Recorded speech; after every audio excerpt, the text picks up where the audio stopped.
Bom dia, meus queridos irmãos. Que a paz e o amor de Jesus Cristo esteja com todos nós. Vamos mais a um banquete de amor com a bênção de Jesus Cristo. Que assim seja. Bom dia a todos.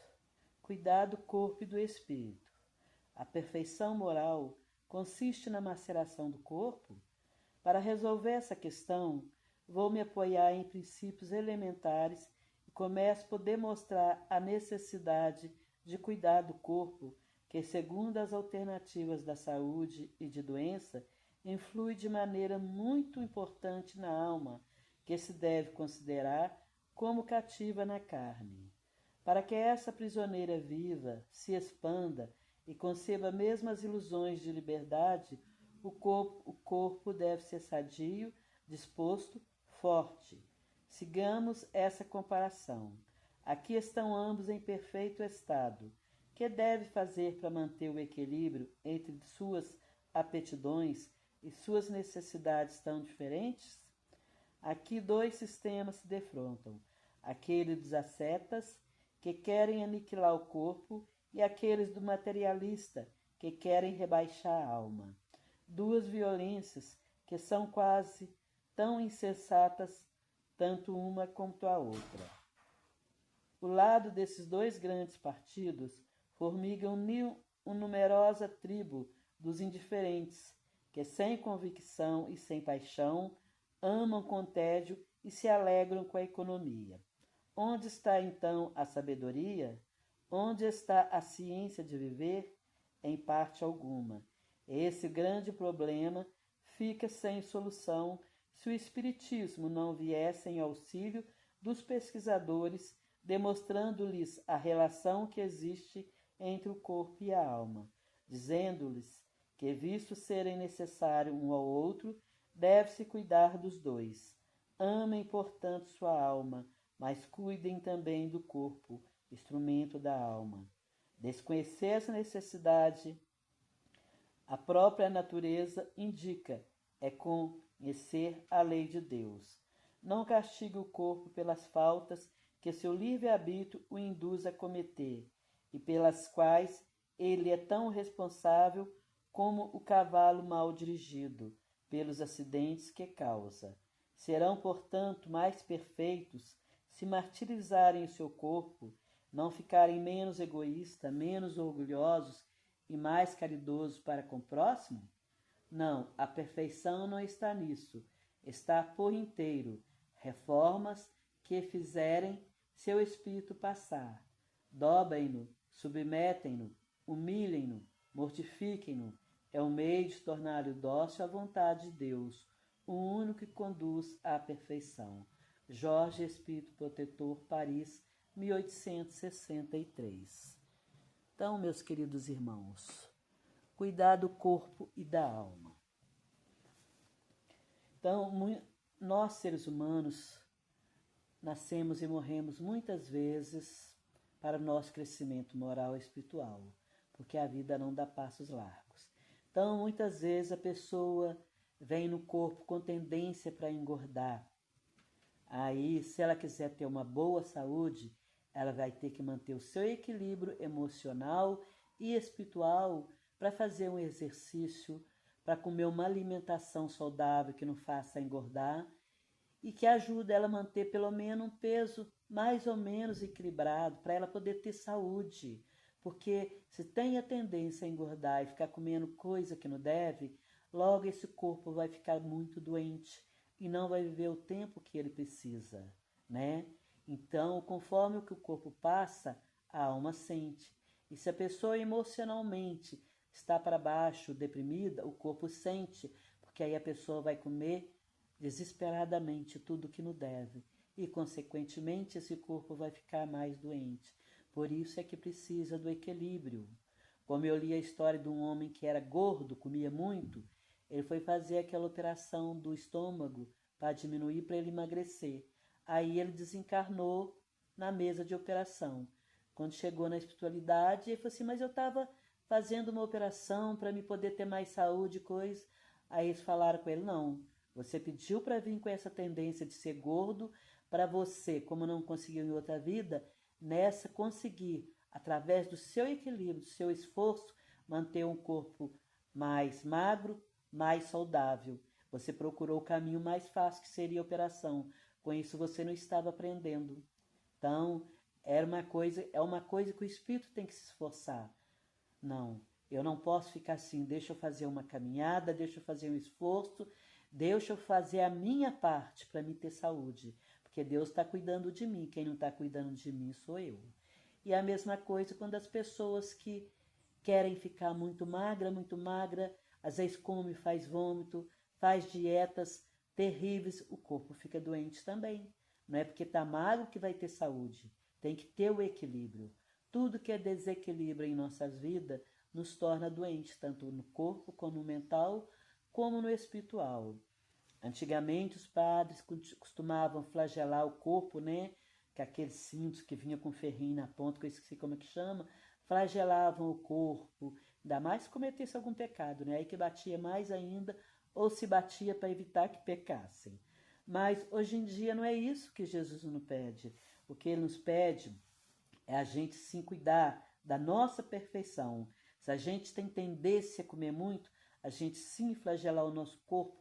Não, eu vou comer menos, mesmo que lhe dê muita vontade. Essa é uma maneira de ir controlando a força de vontade a cada dia. Claro que às vezes chega um certo dia que a gente vê uma coisa que a gente gosta de comer, a gente escorrega, mas no outro dia vamos entrar no equilíbrio de novo, né? Então, é fazer dieta de quê? Do nosso egoísmo, do nosso orgulho, da nossa má vontade, da nossa maledicência. É disso que a gente deve flagelar o corpo, evitando de cometer isso, se a gente tem essa tendência. Porque quem gosta de uma fofoca, fica com a língua coçando para fazer uma fofoca. Então, se ela tiver força de vontade, ela vai, como se estivesse flagelando o espírito dela para não fazer aquilo. Ela quer fazer, mas ela fica, não vou fazer, não vou fazer. Aquilo é uma agonia, né? É um sofrimento.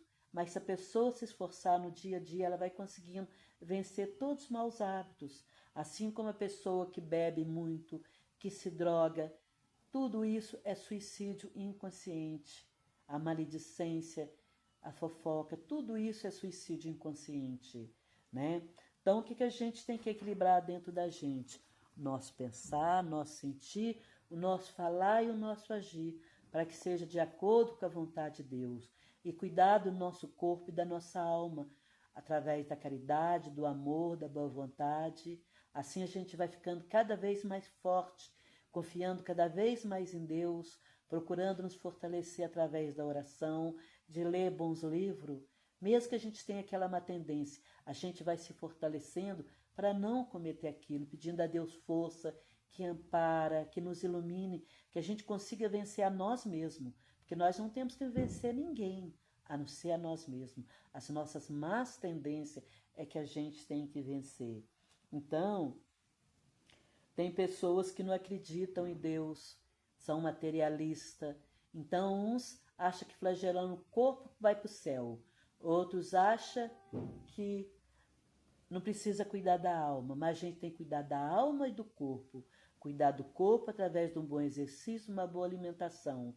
Cuidar da nossa alma, procurando força em Deus, de não cometer tantos erros como seres humanos a gente vai estar sempre cometendo, até que a gente consiga realmente evoluir mais, estar mais perto de Deus. Então, quanto mais perto de Deus, mais fé em Deus, mais a gente consegue ir vencendo a gente mesmo.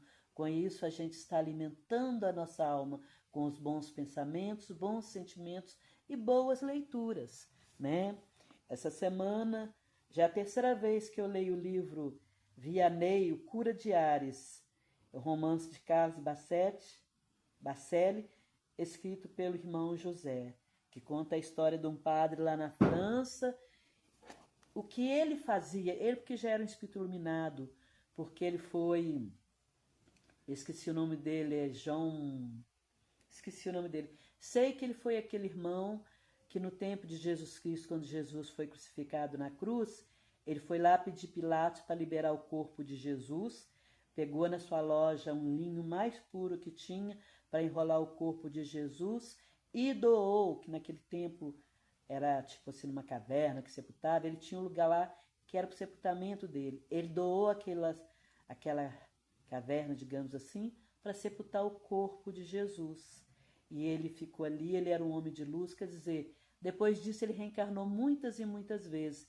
E ele veio nessa atual vida lá na França como um padre, com suas dificuldades, e naquele tempo ele flagelava o corpo todo santo dia, que era para ele falava que era para evitar dele cometer erros, porque tinha um espírito obsessor que perseguia muito ele e queria fazer ele se perder, mas ele não se perdeu devido à fé que ele tinha em Deus. E a única coisa que ele comia eram 2, 3 batatas por dia. Então ele era magro, pele e osso, né? Porque quase que não alimentava. E no final da vida dele é que ele não alimentava mesmo. Ele morreu já velhinho, fez muita cura, muito milagre através da sua fé, os santos que ele pedia, ajudava, fazia caridade. Mas a vida inteira ele foi perseguido por espíritos das trevas que queriam atrapalhar ele, porque ele estava conduzindo muitos seres humanos ao caminho da luz, ao caminho do bem, falando de Jesus, ensinando, entendeu? Então, quando ele desencarnou, foi milhares de pessoas que foram lá, a pequena cidadezinha lá da França, né, que chamava Chiares, e foi lá no enterro dele.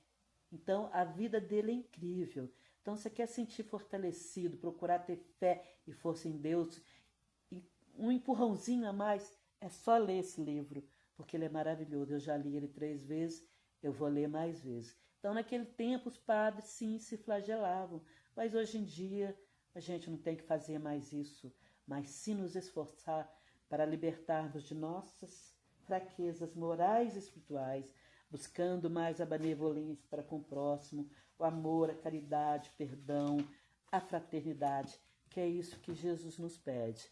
Então, meus queridos irmãos, é esse o evangelho de hoje. Cuidar do corpo e cuidar da nossa alma. Nós precisamos cuidar da alma e precisamos cuidar do corpo, porque um precisa do outro para viver. Não adianta a gente cuidar só do corpo e esquecer da alma. Não adianta a gente cuidar da alma e esquecer de alimentar o nosso corpo, pois ele precisa de exercício, de uma boa alimentação, que se ele tiver que viver 90 anos, ele vai viver. Então, esse padre, como ele era um espírito de muita luz, ele se flagelava todo dia, o corpo dele era pura cicatriz. No final, ele não fazia mais isso porque ele não aguentava mais levantar o braço. Ele comia 2, 3 batatas porque ele já tinha força de vontade para ficar só com esse alimento. Como Jesus falou, que o alimento dele era fazer a vontade do Pai. Então ele procurava fazer a vontade do Pai também. Então tinha época que ele quase não comia. Ele ficava o dia inteiro no confessionário, dando confissão para as pessoas, que aquelas pessoas precisavam nem falar para elas para ele o que fez. Ele já sabia tudo da vida da pessoa. Então ele dava sempre o conselho certo para a pessoa. Então é uma grande história. Esse irmão hoje está na espiritualidade e tem uma história dele também no Evangelho segundo o Espiritismo, da moça que vai lá e pedir ele para curar. Ele falou, eu não sei fazer milagre sem que Deus permita. Como foi uma coisa que aquela moça pediu em vida passada para vir cega, uma coisa que ela pediu era o livre-arbítrio dela. Ele não podia curar ela. Depois, na espiritualidade, ela encontrou com ela já estava enxergando. Então, meus queridos irmãos, que Deus abençoe a todos vocês aí que estão me ouvindo. Eu sei que ando com muita falta em gravar o Evangelho, que anda muito complicado para mim. Mas, se Deus quiser, eu ainda vou encontrar de novo aquele ritmo de toda semana gravar alguma coisa. Então, meus queridos irmãos, que Deus abençoe a todos vocês que estão me ouvindo. Que a paz e o amor de Jesus Cristo reine em todos os corações, nos nossos corações e no coração de toda a humanidade. Que Deus abençoe seus lares, seus familiares e a vocês que estão me ouvindo. Muita luz e muita paz. Fiquem na paz de Jesus. Que assim seja, graças a Deus.